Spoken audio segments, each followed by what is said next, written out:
नमस्कार मित्रों, स्वागत है आपका हमारे चैनल नाव यूपी न्यूज में। तो चलिए नजर डालते हैं आज की पहली न्यूज पर। अगर आप अभी तक सब्सक्राइब नहीं किए तो सब्सक्राइब जरूर कर लो नाव यूपी न्यूज को। निजीकरण के खिलाफ यूपी बिजली कर्मचारियों का ऐलान, टेंडर जारी होते ही अनिश्चितकालीन कार्य बहिष्कार। उत्तर प्रदेश के बिजली कर्मचारियों ने सरकार को चेतावनी दी है कि बिजली वितरण के निजीकरण का टेंडर जारी होते ही पूरे प्रदेश में कर्मचारी अनिश्चितकालीन कार्य बहिष्कार करेंगे। विद्युत कर्मचारी संयुक्त संघर्ष समिति ने स्पष्ट किया है कि जरूरत पड़ने पर सामूहिक जेल भरो आंदोलन भी शुरू किया जाएगा। इस संबंध में समिति ने विद्युत नियामक आयोग के अध्यक्ष अरविंद कुमार को पत्र भेजकर अपना विरोध दर्ज कराया है। रेलवे सख्त, तय सीमा से ज्यादा सामान पर अब लगेगा शुल्क और भारी जुर्माना। भारतीय रेलवे अब हवाई अड्डों की तर्ज पर तय सीमा से अधिक सामान ले जाने वाले यात्रियों से शुल्क वसूलने की तैयारी कर रहा है। एसी फर्स्ट में 70 किलो, एसी सेकंड में 50 किलो, थर्ड एसी व स्लीपर में 40 से 40 किलो और जनरल में 35 किलो तक मुफ्त सामान की अनुमति होगी। इससे अधिक वजन पर प्रति किलोग्राम शुल्क और बिना शुल्क दिए पकड़े जाने पर 6 गुना तक जुर्माना लगाया जाएगा। इसके अलावा सामान का आकार बड़ा होने पर भी अतिरिक्त जुर्माना वसूला जाएगा। लखनऊ मंडल के 14 बड़े स्टेशनों पर वजन नापने की मशीनें लगाई जाएंगी। रेलवे बोर्ड ने इस बार आदेश को सख्ती से लागू करने के निर्देश दिए हैं। झूले पर ही प्रसव पीड़ा से महिला ने दिया बच्चे को जन्म, नवजात की मौत। अलीगढ़ के विजयगढ़ कस्बे में जाहरवीर मेले के दौरान एक दर्दनाक घटना हुई। पूजा के बाद परिवार संग 40 फीट ऊंचे झूले में बैठी महिला शिवानी को अचानक प्रसव पीड़ा शुरू हो गई और उसने झूले पर ही बच्चे को जन्म दे दिया। परिजनों और लोगों ने शोर मचाकर झूला रुकवाया, लेकिन तब तक नवजात की मौत हो चुकी थी। महिला को प्राथमिक उपचार के बाद घर भेज दिया गया। 69,000 सहायक अध्यापक भर्ती, अभ्यर्थियों ने किया प्रदर्शन, पुलिस ने रोका, सुप्रीम कोर्ट में सुनवाई न होने पर नाराजगी। लखनऊ में 69,000 सहायक अध्यापक भर्ती मामले को लेकर अभ्यर्थियों ने मंगलवार को उप मुख्यमंत्री केशव प्रसाद मौर्य के आवास का घेराव करने की कोशिश की, लेकिन पुलिस ने उन्हें रोककर इको गार्डन भेज दिया। इससे पहले सोमवार को उन्होंने बेसिक शिक्षा मंत्री के आवास पर भी विरोध प्रदर्शन किया था। अभ्यर्थियों का आरोप है कि सरकार भर्ती मामले में सुप्रीम कोर्ट की सुनवाई के दौरान अपना पक्ष नहीं रख रही। पिछड़ा दलित संयुक्त मोर्चा के नेताओं ने चेतावनी दी है कि जब तक सरकार सुप्रीम कोर्ट में उपस्थित नहीं होती तब तक धरना प्रदर्शन जारी रहेगा। साथ ही भर्ती में आरक्षण की अनदेखी करने वाले अधिकारियों की संपत्तियों की जांच की मांग भी की गई। प्रयागराज में डिजिटल क्रॉप सर्वे शुरू, 13 लाख गांठों का होगा ऑनलाइन रिकॉर्ड तैयार। प्रयागराज में किसानों की फसलों का सटीक ब्यौरा जुटाने के लिए डिजिटल क्रॉप सर्वे की शुरुआत हो गई है। इसमें लगभग 1,200 कृषि विभाग के कर्मचारी गांव-गांव जाकर किसानों और उनकी फसलों की जानकारी इकट्ठा कर एग्री स्टैक पोर्टल पर अपलोड करेंगे। 25 दिनों में पूरा होने वाले इस सर्वे के तहत करीब 13 लाख गांठों का रिकॉर्ड तैयार किया जाएगा। उप कृषि निदेशक पवन कुमार विश्वकर्मा ने बताया कि इस सर्वे से सरकार को किसानों की जरूरतों के अनुसार योजनाएं बनाने और मूलभूत सुविधाएं उपलब्ध कराने में मदद मिलेगी, जिससे किसानों को सीधा लाभ मिलेगा। पत्नी की अर्थी देखकर टूट गया पति का दिल, विलाप करते करते मौत, साथ हुआ अंतिम संस्कार। लखनऊ में इलाज के दौरान कलावती नामक महिला की मौत हो गई। सुबह जब उनका शव घर लाया गया तो पति गुरुदयाल पत्नी की अर्थी देखकर विलाप करने लगे और अचानक गश खाकर गिर पड़े। परिवारजन और ग्रामीणों के अनुसार उनकी मौत हार्ट अटैक से हुई। पति पत्नी दोनों का अंतिम संस्कार एक साथ किया गया। बेटे रविंद्र ने मां और पिता की चिता को मुखाग्नि दी। इस घटना से पूरे गांव में गम का माहौल छा गया। फर्जी मुकदमे दर्ज कराने वाले अधिवक्ता परमानंद गुप्ता को आजीवन कारावास, 5.10 लाख रुपए जुर्माना। लखनऊ में विशेष SC/ST एक्ट न्यायालय ने अधिवक्ता परमानंद गुप्ता को फर्जी तरीके से SC/ST एक्ट व रेप जैसे संगीन मुकदमे दर्ज कराने के मामले में दोषी पाते हुए आजीवन कारावास और 5.10 लाख रुपए जुर्माने की सजा सुनाई। अदालत ने उनकी वकालत पर भी रोक लगा दी और आदेश की प्रति बार काउंसिल को भेजी। अभियोजन पक्ष के अनुसार गुप्ता ने संपत्ति विवाद में विरोधियों को फंसाने के लिए अपनी पत्नी और सहायिका पूजा रावत के जरिए 18 फर्जी मुकदमे दर्ज कराए। सीबीआई जांच में ये मुकदमे झूठे पाए गए। सुनवाई के दौरान पूजा रावत ने न्यायालय में क्षमादान प्रार्थना पत्र देकर सच स्वीकार किया, जिसके बाद उसे सशर्त दोष मुक्त कर जेल से रिहा कर दिया गया। स्कूल के मिड डे मील कक्ष में 4 दिन बंद रहा कुत्ता, भूख प्यास से मौत, शव हटाने के लिए बच्चों को पैसे का लालच देने पर प्रधानाध्यापक घिरी विवादों में। हमीरपुर के मौधा विकासखंड के कुन्हेटा प्राथमिक विद्यालय में स्वतंत्रता दिवस पर कुत्ता मिड डे मील कक्ष में बंद रह गया और 4 दिन भूख प्यास से उसकी मौत हो गई। सोमवार को विद्यालय खुलने पर शव की दुर्गंध से मामला सामने आया। आरोप है कि प्रधानाध्यापक कविता ने कुत्ते का शव बाहर फेंकने के लिए बच्चों को 50 रुपए देने का लालच दिया, जिससे अभिभावकों और ग्रामीणों में नाराजगी फैल गई। ग्रामीणों ने प्रधानाध्यापक पर लापरवाही का आरोप लगाते हुए कार्रवाई की मांग की है। खंड शिक्षा अधिकारी ने मामले की जांच कराते हुए शव हटवाने और कमरे की धुलाई कराने के साथ प्रधानाध्यापक के खिलाफ नोटिस उच्च अधिकारियों को भेजने की बात कही है। भोजपुरी अभिनेता पवन सिंह समेत 4 पर ठगी और धमकी का केस दर्ज करने का आदेश। वाराणसी की मुख्य न्यायिक मजिस्ट्रेट मनीष कुमार की अदालत ने भोजपुरी फिल्म अभिनेता पवन सिंह और 3 अन्य पर ठगी और जान से मारने की धमकी के आरोप में मुकदमा दर्ज करने का आदेश कैंट पुलिस को दिया है। यह मामला होटल व टूर एंड ट्रेवल व्यवसायी विशाल सिंह की शिकायत पर दर्ज हुआ। विशाल ने आरोप लगाया कि फिल्म निर्माण में निवेश के नाम पर उससे करीब 1.25 करोड़ रुपए लिए गए और 50% मुनाफे का आश्वासन दिया गया, लेकिन फिल्म बिकने और करोड़ों का लाभ होने के बावजूद उसे न तो लाभांश मिला और न ही निवेश की गई राशि वापस की गई। रुपए मांगने पर पवन सिंह ने जान से मारने की धमकी दी, जिसके बाद व्यवसायी ने अदालत का दरवाजा खटखटाया। आला हजरत उर्स जुलूस को लेकर खुजरिया में हंगामा, पुलिस हिंदू संगठनों में विवाद, गांव में पैक तैनात। बरेली के इज्जतनगर क्षेत्र के खुजरिया जुल्फिकार गांव में आला हजरत के उस पर चादर का जुलूस निकालने को लेकर विवाद हो गया। हिंदू संगठनों ने आरोप लगाया कि जुलूस परंपरागत तरीके से नहीं निकाला गया, जबकि पुलिस का कहना है कि जुलूस तय समझौते के अनुसार ही निकला। विवाद बढ़ने पर पुलिस और हिंदू संगठनों के बीच टकराव हुआ और पुलिस ने लाठी फटकार कर भीड़ को तितर-बितर कर दिया। तनाव को देखते हुए गांव में 1 प्लाटून पैक और 3 थानों की फोर्स तैनात कर दी गई है। हिंदू संगठनों का कहना है कि 2023 से पहले गांव से कोई जुलूस नहीं निकलता था और अब लगातार परंपरा बदलने की कोशिश की जा रही है, जिस पर वे विरोध कर रहे हैं। पोस्ट ऑफिस आरडी रोजाना 333 रुपए निवेश कर कुछ सालों में बनाए 17 लाख रुपए का फंड।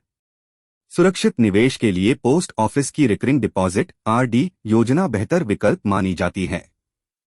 इसमें न्यूनतम 100 रुपए से निवेश शुरू किया जा सकता है और 6.7% का फिक्स रिटर्न मिलता है। यदि कोई निवेशक प्रतिदिन 333 रुपए यानी लगभग 10,000 रुपए मासिक निवेश करता है तो कुछ ही वर्षों में करीब 17 लाख रुपए का फंड तैयार किया जा सकता है। योजना की न्यूनतम अवधि 5 साल है, लेकिन 3 साल बाद आंशिक निकासी की सुविधा भी उपलब्ध है। रजनीकांत की कूली ने छठे दिन किया 212 करोड़ का कारोबार, पहले वीकेंड में धमाकेदार कमाई। रजनीकांत की most awaited film coolie box office पर लगातार शानदार प्रदर्शन कर रही है। रिलीज के महज 6 दिनों में फिल्म ने कुल 212.64 करोड़ का कलेक्शन कर लिया है। सैकनेट के मुताबिक फिल्म ने पहले दिन 65 करोड़ की कमाई की थी, जबकि दूसरे दिन 54.75 करोड़ जुटाए। तीसरे दिन 39.5 करोड़ और चौथे दिन 35.25 करोड़ की कमाई हुई। सोमवार 5वें दिन कमाई घटकर 12 करोड़ रह गई और मंगलवार छठे दिन फिल्म ने 6.14 करोड़ कमाए। शुरुआती वीकेंड में मजबूत पकड़ बनाने के बाद अब फिल्म की कमाई में गिरावट देखने को मिल रही है। बिग बॉस 19 तान्या मित्तल बनी 12वीं कंटेस्टेंट, 24 अगस्त से शुरू होगा सलमान खान का शो। सलमान खान के शो बिग बॉस 19 को लेकर दर्शकों में जबरदस्त उत्साह है। अब शो की 12वीं कंटेस्टेंट के रूप में social media star Tanya Mittal का नाम कंफर्म हो गया है। उन्होंने शो मेकर्स के साथ कॉन्ट्रैक्ट साइन कर लिया है और 24 अगस्त से टीवी पर शुरू हो रहे नए सीजन में नजर आएंगी। तान्या मित्तल अपनी स्टाइलिश पर्सनालिटी और सोशल मीडिया एक्टिविटी के लिए जानी जाती हैं। हालांकि कुछ लोगों का मानना है कि वह लंबे समय तक शो में टिक नहीं पाएंगी। इस बार बिग बॉस 19 की थीम घर वालों की सरकार रखी गई है और मेकर्स ने इसमें कई नए बदलाव किए हैं।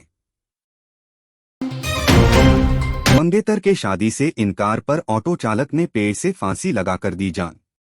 गोरखपुर के गोला थाना क्षेत्र के खोपापार गांव में 22 वर्षीय ऑटो चालक राजू ने मंगेतर द्वारा शादी से इनकार किए जाने पर फांसी लगाकर आत्महत्या कर ली। सोमवार सुबह उसका शव गांव के बाहर एक पेड़ से लटकता मिला। आत्महत्या से पहले राजू ने एक व्हाट्सएप ग्रुप में ऑडियो मैसेज शेयर कर मंगेतर के परिजनों को अपनी मौत का जिम्मेदार ठहराया। 2 माह पहले उसकी शादी तय हुई थी, लेकिन विवाद के बाद रिश्ता टूट गया। राजू घर का सबसे बड़ा बेटा था और ऑटो चलाकर परिवार का भरण पोषण करता था। उसकी मौत से परिजनों पर गहरा दुख छा गया है। पुलिस मामले की जांच कर रही है। यूपी के टाइगर रिजर्व और नेशनल पार्क अब 1 नवंबर से खुलेंगे, सैलानियों को मिलेगा 15 दिन ज्यादा समय। प्रदेश सरकार ने बड़ा फैसला लेते हुए Dudhwa national park, Pilibhit tiger reserve, Katarniya Ghat और चित्रकूट के रानीपुर टाइगर रिजर्व को हर साल 1 नवंबर से खोलने का निर्णय लिया है। पहले ये पार्क 15 नवंबर से खोले जाते थे, लेकिन अब सैलानियों को 15 दिन अतिरिक्त समय मिलेगा। मानसून सीजन में 15 जून से बंद किए जाने वाले इन पार्कों को बारिश के बाद सड़कों और जंगलों की मरम्मत कर दोबारा खोला जाता है। पर्यावरण, वन एवं जलवायु परिवर्तन राज्य मंत्री डॉक्टर अरुण कुमार सक्सेना ने बताया कि आदेश जारी होते ही ऑनलाइन बुकिंग शुरू कर दी जाएगी। गधा हत्याकांड का खुलासा, वीडियो वायरल होने पर 5 आरोपी गिरफ्तार, मृतक की बेटी ने की सख्त सजा की मांग। गोरखपुर के गधा थाना क्षेत्र के ठठौली गांव में 45 वर्षीय मुस्ताक की हत्या मामले का पुलिस ने खुलासा कर दिया है। सोमवार को पुलिस ने 2 नाबालिग समेत 5 आरोपियों को गिरफ्तार किया, जबकि अन्य आरोपियों की तलाश जारी है। घटना का वीडियो इंटरनेट मीडिया पर वायरल हुआ था, जिसमें ग्रामीण मुस्ताक को पीटते दिखाई दे रहे थे। जांच में सामने आया कि मुस्ताक अपनी बहन की बहू की आत्महत्या मामले में थाने में पैरवी करने गए थे। उसी दिन उनकी बाइक लावारिस मिली और अगले दिन शव बरामद हुआ। मृतक की बेटी सहनाज ने कहा कि उसके पिता बेगुनाह थे और झूठे शक में उनकी हत्या कर दी गई। उसने आरोपियों को कड़ी सजा दिलाने की मांग की है। कुसुम्ही जंगल में दंपति से लूटपाट, गला कसकर जान लेने की कोशिश, डायना गैंग के 2 सदस्य गिरफ्तार। गोरखपुर के विनोद वन कुसुम्ही जंगल में स्वतंत्रता दिवस पर पत्नी संग घूमने गए युवक को डायना गैंग के बदमाशों ने लूटपाट का शिकार बनाया। विरोध करने पर बदमाशों ने युवक का गला कसकर जान से मारने की कोशिश की और 1400 रुपये लूटकर फरार हो गए। बाद में इंटरनेट मीडिया पर वीडियो वायरल करने की धमकी देकर दोबारा रुपए की मांग की गई। एम्स थाना पुलिस ने जांच के बाद डायना गिरोह के सदस्य अभिषेक राजभर और उसके साथी अरुण यादव को सोमवार को गिरफ्तार कर लिया। आरोपितों के खिलाफ पहले से कई आपराधिक मुकदमे दर्ज हैं। पुलिस के अनुसार गिरोह प्रेमी युगलों और पर्यटकों को जंगल में निशाना बनाता रहा है। गिरफ्तार आरोपितों को मंगलवार को न्यायालय में पेश किया जाएगा। कानपुर उन्नाव में गंगा का जलस्तर घटा, लेकिन खतरा बरकरार, फसलें डूबी, लोग ऊंचाई पर शरण लेने को मजबूर। कानपुर, उन्नाव और शुक्लागंज में गंगा का जलस्तर घटने लगा है।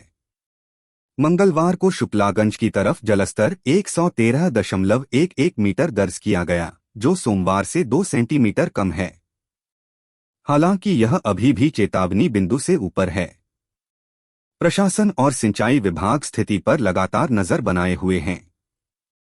जलस्तर घटने के बावजूद बाढ़ग्रस्त इलाकों में समस्याएं जस की तस बनी हुई हैं। कटरी क्षेत्र पानी से लबालब है, खेतों में खड़ी फसलें पूरी तरह तबाह हो चुकी हैं। चर्म रोगियों की संख्या बढ़ रही है और लोग घर छोड़कर ऊंचाई वाले इलाकों में शरण ले रहे हैं।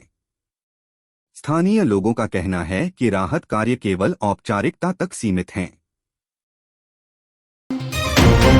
अखिलेश यादव का हमला, यूपी में खाद्य संकट से परेशान किसान, भाजपा सरकार पर कालाबाजारी के आरोप।